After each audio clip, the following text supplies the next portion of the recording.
যদি এটা মুতাশাবিহাত হয়, আল্লাহ বলছে মুতাশাহাতের ব্যাপারে তোমার বিবেক বুদ্ধির কোনো দাম নাই, ওখানে আল্লাহ যা বলছে তাই চোখ বন্ধ করে মানতে হয়, কারণ ওখানে আমার বিবেক যাবে না।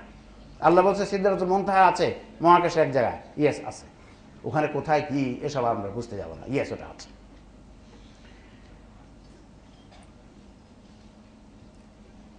এই যে রহিত হওয়ার নীতিমালা আমরা যেটা বললাম, সূরা আলে ইমরান আল্লাহ বলছে, সূরা আলে ইমরানের 7 নম্বর আয়াতের মাধ্যমে প্রত্যক্ষভাবে জানানো হয়েছে কোরআনের সকল ইন্দ্রিয়গ্রাহ্য বিষয়ে চিরন্তনভাবে মানুষের বিবেকের বাইরে, এবং পরোক্ষভাবে জানানো হয়েছে কোরআনের সকল ইন্দ্রিয়গ্রাহ্য বিষয়ে মানুষের বিবেক সিদ্ধ।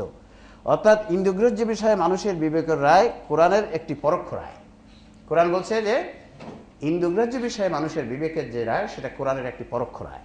তাহলে পরোক্ষ রায় ক্যান্সেল করতে পারবে কি? কোরআনের একটা প্রত্যক্ষ রায়। তাই ইন্দ্রিয়গ্রাহ্য বিষয়ে বিবেকের রায়কে কোরআনের একটি প্রত্যক্ষ বক্তব্য রহিত করতে পারবে, এবং অতীন্দ্রিয় বিষয়ে বিবেকের রায়কে কোরআনের প্রত্যক্ষ বা পরোক্ষ যে কোনো বক্তব্য রহিত করতে পারবে। আর আমরা যদি হাদিস শরীফে যাই, রাসূল সাল্লাল্লাহু আলাইহি ওয়াসাল্লামের একটি সহিহ হাদিসের বক্তব্য হচ্ছে সঠিক ও ভুল নির্ধারণের ব্যাপারে মানুষের বিবেকের যে রায়, ইসলামেরও সেই রায়। তাই বিবেকের রায় রহিত করার অর্থ হলো একটি সহিহ হাদিসের বক্তব্য রহিত করা।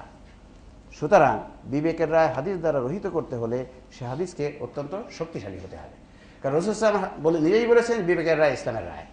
কাজে বিবেকের রায় ক্যান্সেল করা মানে হচ্ছে রাসূল সাল্লাল্লাহু আলাইহি ওয়াসাল্লাম ওই হাদিসের বক্তব্যটাকে ক্যান্সেল করা। আমরা জানি হাদিস উসুলে হাদিস হচ্ছে একটি শক্তিশালী হাদিস অপেক্ষাকৃত দুর্বল বিপরীতধর্মী হাদিসকে রহিত করে। সেই ফর্মুলা অনুযায়ী আমরা বলতে পারি যে বিবেকের রায়কে রহিত করতে পারবে হাদিস, কিন্তু সেই হাদিসকে অত্যন্ত শক্তিশালী একটি হাদিস হতে হবে। বিবেক বুদ্ধি ব্যবহার করে কোরআন হাদিস বুঝার ব্যাপারে পূর্ববর্তী ও পরবর্তীদের অবস্থান, এই জিনিসটা আমাদের একটু বুঝে নেওয়া দরকার। যে বিবেক বুদ্ধি এখন আমরা ব্যবহার করছি, আমাদের থেকে 500 বছর আগে যারা চলে গেছেন অন্যও ব্যবহার করেছে, আমাদের থেকে 500 বছর পরে যারা আসবে তারাও ব্যবহার করবে, বিবেক বুদ্ধি সবসময় আছে। তাহলে এই যে আগে যারা চলে গেছেন, বর্তমানে যারা আছে, ভবিষ্যতে যারা আসবে, এদের অবস্থান কি হবে বিবেক বুদ্ধির ব্যাপারে, কাদেরটা মোর অ্যাকসেপ্টেবল হবে সেটা আমাদের ভালো করে বুঝে নেওয়া দরকার, কারণ এখানেও বেশ বিভ্রান্তি আছে। সাধারণ জ্ঞান কি?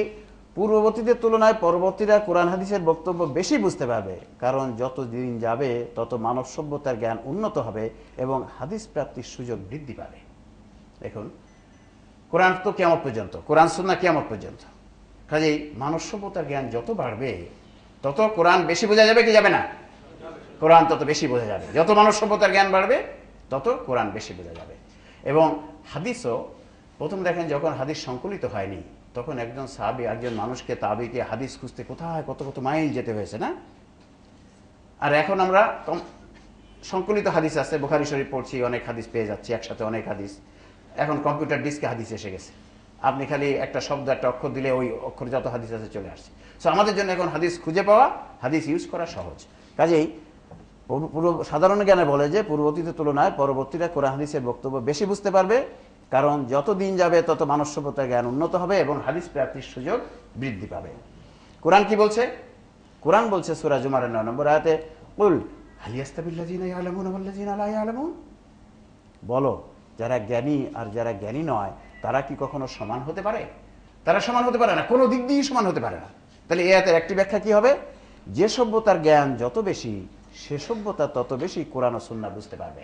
বলা যায় কেন? এই আয়াতের ব্যাখ্যাটা বোঝা যায় না যে জ্ঞানী এবং যারা জ্ঞানী নয়, জ্ঞানী এবং মূর্খ বা বেশি জ্ঞানী এবং কম জ্ঞানী কখনো কোনো দিক দিয়ে সমান হতে পারে না, কোরআন বোঝার ব্যাপারেও সমান হতে পারে না। সভ্যতার জ্ঞান যত বাড়বে তত কোরআন সুন্নাহ আরো ভালো বোঝা যাবে। যেমন আমরা এর আগে কয়েকটি কোরআন শরীফের আয়াত বললাম, আগের বোঝা যায়নি, এখন বোঝা যাচ্ছে। তাই আগের আমলের তুলনায় যারা আমাদের আগে গত হয়ে গেছেন তাদের কম্প্যারিজনে এখনকার যারা জ্ঞানী তারা আরো বেশি কোরআনের ব্যাখ্যা করতে পারবে। এবং আমরা যেটা এই জামানায় যারা করতে পারছে, এখান থেকে 500 বছর পরে যারা আসবে তারা আরো বেটার হইতে করতে পারবে, তারা আরো বেটার হইতে করতে পারবে। কোরআন এটা বলে দিচ্ছে। এরপর যদি আমরা রাসূল সাল্লাল্লাহু আলাইহি ওয়াসাল্লামের হাদিস দেখি, সেখানে কি বলছে? বাইহাকি, ইবনে হাব্বান, তারগিব ও তাহরিক, কি বলা হচ্ছে? যায়েদ ইবনে সাবিত রাদিয়াল্লাহু আনহু বর্ণিত, রাসূল সাল্লাল্লাহু আলাইহি ওয়াসাল্লাম বলেছেন, ওই ব্যক্তিকে আল্লাহ সদা প্রফুল্ল ও সুখী রাখুন যে আমার বাণী শ্রবণ করার পর অন্যের নিকট পৌঁছে দিয়েছে। জ্ঞানের অনেক বাহক নিজের চেয়ে অধিক জ্ঞানীর নিকট জ্ঞান পৌঁছে দেয়, জ্ঞানের অনেক বাহক নিজের জ্ঞানী নয়। কি সুন্দর কথা না? জ্ঞানের অনেক বাহক নিজে জ্ঞানী নয়, জ্ঞানের অনেক বাহক নিজের থেকে অধিক জ্ঞানীর কাছে জ্ঞান পৌঁছে দেয়। That means that person who is coming later, he will able to explain it in a more better way, in a more better way. অর্থাৎ যাদের জ্ঞান যত বেশি, যার জ্ঞান যত বেশি, যে সভ্যতার জ্ঞান যত বেশি, সেই সভ্যতার তত বেশি কোরআন হাদিস, তত ভালো করে কোরআন হাদিস ব্যাখ্যা করতে পারবে। আবার অন্য হাদিসে কি বলছে? আবু বকর রাদিয়াল্লাহু বলেন, রাসূল সাল্লাল্লাহু আলাইহি ওয়াসাল্লাম কুরবানির দিন আমাদের উদ্দেশ্যে দেয়া এক ভাষণে বললেন, আমরা এই বিদায় হজের যে ভাষণ কুরবানির দিন, রাসূল বললেন, আমার এই বক্তব্য তোমরা যারা উপস্থিত আছো তারা অনুপস্থিতদের কাছে পৌঁছে দাও। বলেছিলেন না এটা? আমরা এটা সবাই জানি তো। এরপরে কারণ এই কেননা বলে কিছু কথা আছে, এই কথা কিন্তু আমি আগে যতদিন নিজে হাদিস পড়ি নাই ততদিন জানতে পারি নাই। আপনারাও হয়তো সবাই জানেন কিনা আমি জানি না।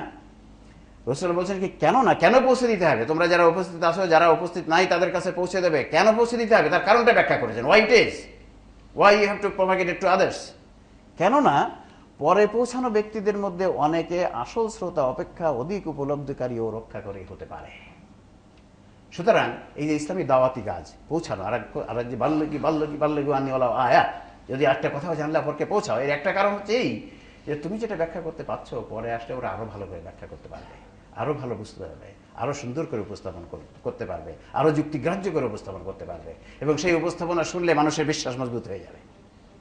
তখন মুসলমানের ছেলে আর ওই দিকে চলে যাবে না, তখন আলেমের ঘরের ছেলে আর কমিউনিস্ট হবে না।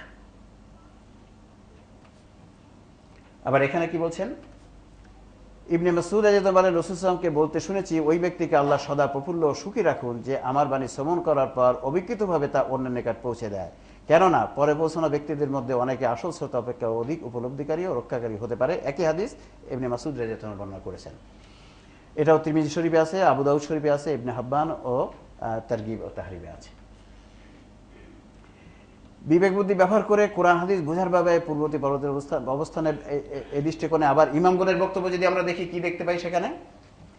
চার ইমামের প্রত্যেকেই বলেছেন, আমার দেওয়া সিদ্ধান্তের বিপরীতে যদি কোনো সহিহ হাদিস পাওয়া যায় তবে সে হাদিসের বক্তব্যই হবে আমার বক্তব্য। ঠিক না? এটা সব ইমামগণ বলেছেন না?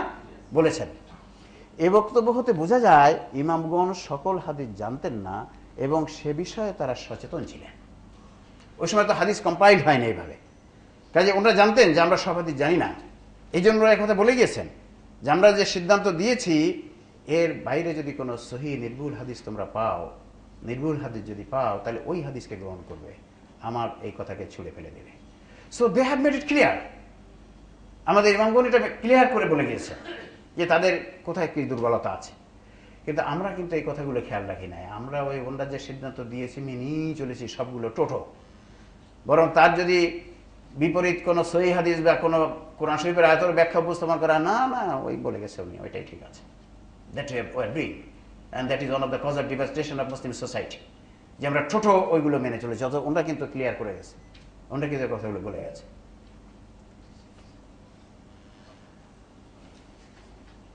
পূর্ববর্তীদের তুলনায় পরবর্তীদের কোরআন হাদিস বেশি বুঝতে পারার প্রমাণ, এই যে প্রমাণটা যে পূর্ববর্তীদের তুলনায় যে পরবর্তীরা বেশি ভালো বুঝবে, আমি এটা অলরেডি বলে ফেলেছি। ইয়াউমা ইয়াসদুরুন নাসু আশতাতান লিউরা আমালাহুম ফামান ইয়ামাল মিসকালা যারাতিন খাইরান ইয়ারা ওয়া মান ইয়ামাল মিসকালা যারাতিন শাররান ইয়ারা। সেদিন মানুষ বিভিন্ন দলে প্রকাশ পাবে তাদের কৃতকর্ম দেখার জন্য। অতঃপর কেউ বিন্দু পরিমাণ সৎ কাজ করলে সে তা দেখতে পাবে এবং কেউ বিন্দু পরিমাণ অসৎ কাজ করলে সেও তা দেখতে পাবে। পূর্বের ব্যাখ্যা কি ছিল? কেউ বিন্দু পরিমাণ সৎ কাজ করলে পরকালে সে তার পুরস্কার পাবে এবং কেউ বিন্দু পরিমাণ অসৎ কাজ করলেও পরকালে সে তার শাস্তি পাবে। এই ছিল আগের ব্যাখ্যা। বর্তমানকালের আমরা যখন ভিডিও আবিষ্কার হওয়ার পরে এখন কি ব্যাখ্যা করছি, এখন কি ব্যাখ্যা হবে? এই ব্যাখ্যার কারণ হচ্ছে আগের যে ব্যাখ্যার কারণ হচ্ছে ভিডিও ক্যামেরা আবিষ্কার হওয়ার পূর্বে মানুষের জানা ছিল না যে কাজ বা ঘটনা রেকর্ড করে রেখে পরে আবার দেখানো যায়। এই নলেজ মানব সভ্যতা ছিল না, কাজে ওনারা এটা ওইভাবে ব্যাখ্যা করেছেন। তাদের এস পর্যন্ত ওই ব্যাখ্যা তারা ওইটা করেছেন, কিন্তু যেহেতু মানব সভ্যতার ভিডিও ক্যামেরার জ্ঞান ছিল না। এখন আমরা কি ব্যাখ্যা করব? বর্তমান ব্যাখ্যা কি হবে? কেউ বিন্দু পরিমাণ সৎ কাজ করলে পরকালে সে তার ভিডিও রেকর্ড দেখতে পাবে এবং কেউ বিন্দু পরিমাণ অসৎ কাজ করলেও পরকালে সে তার ভিডিও রেকর্ড দেখতে পাবে যদি সে দেখতে চায়। কাজে ফাঁকি দেওয়ার কোনো উপায় নাই, ফাঁকি দেওয়ার কোনো উপায় নাই। বর্তমানে আমাদের দুনিয়ার বিচারে কি হয়, বিচারক সঠিক তথ্য পায় না।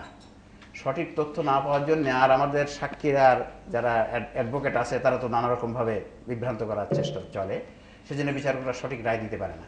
কিন্তু যদি ভিডিও ক্যামেরা কারেক্ট রায়টি পেয়ে যায়, তাহলে আমাদের ব্যারিস্টারদের যেমন উপস্থাপন করা সহজ, বিচারকের সিদ্ধান্ত নেওয়া সহজ হয়। আল্লাহ সেজন্যই এমনভাবে রেকর্ডিং করছেন, এবং আল্লাহ খালি অ্যাকচুয়াল অ্যাকশন রেকর্ড করছেন না, সাথে সাথে মনের অবস্থা রেকর্ড করছেন, তার মোটিভও রেকর্ড করছে যে তার মনের অবস্থা কী ছিল। সে কি মারার জন্যই মেরেছিল, না আঘাত করেছিল, মারতে চাইনি, বেশি লাগার জন্য হঠাৎ করে মরে গেছে। আল্লাহ অ্যাকচুয়াল অ্যাকশন রেকর্ড করছে, সাথে সাথে মোটিভ রেকর্ড করছে, তোমার মনের অবস্থাও আমি রেকর্ড করছি। কাজে that will be very very perfect. দুর্নীতি করা খারাপ সবাই জানে, অন্যায় করে মানুষ হত্যা করা খারাপ সবাই জানে। তাহলে এখন এই প্রশ্নের উত্তর কি হবে, যে পৃথিবীর কত পার্সেন্ট মানুষ ইসলামের অনেক মূল বিষয় জানে? ম্যাক্সিমাম। অর্থাৎ আমরা এটা এইভাবে বলি, যার বিবেক জাগ্রত নাই, বিবেক কাজ করে না, সে কে? পাগল। এই পাগল কতজন আছে পৃথিবীতে, এটা যদি ক্যালকুলেট করতে আমরা পারি, বের করতে পারি, তাহলে বলা যাবে ওই পাগলগুলো ব্যতীত আর সবাই ইসলামের অনেক মৌলিক বিষয় জানে, অনেক মৌলিক বিষয় জানে। This is a useful information. কারণ আমাদের সাধারণত দেখা যায় এরকম, আমাদের সমাজে কথা চালু, এই তুই কি জানিস, চুপ, তুই ইসলামের কি জানিস, বাস অমুকি বেশি জান, তুই কি জানিস। এই কথা ঠিক নয়। প্রতিটা মানুষ ইসলামের অনেক বিষয় জানে। আজকের এই অনুষ্ঠানে যারা আমরা জানতে পারলাম, আমরা এখন বলতে পারবো, একথা বলতে পারবো না যদি কেউ বলে তুই কে জানিস, আমি দাঁড়িয়ে যাবো, না স্যার, না হুজুর, আমি অনেক কিছু জানি। বলতে পারবো কিনা? জোর করে বলেন, পারবো কিনা? পারবো। কারণ যার বিবেক জাগ্রত আছে সে অনেক বিষয় জানে। কিসের জানি না, আমি অনেক বিষয় জানি। কাজে এই প্রশ্নের সঠিক আনসার হবে, পৃথিবীর যাদের বিবেক জাগ্রত নাই, অর্থাৎ যারা পাগল যে কয়জন ব্যক্তি আছে, এরা ছাড়া আর সবাই ইসলামের অনেক বিষয় জানে, অনেক বিষয় জানে। এটা হচ্ছে এই প্রশ্নটার সঠিক অ্যান্সার। আজকের অনুষ্ঠানের আমার উপস্থাপনা এখানেই শেষ। ওয়া আখিরু দাওয়ানা আলহামদুলিল্লাহি রাব্বিল আলামিন।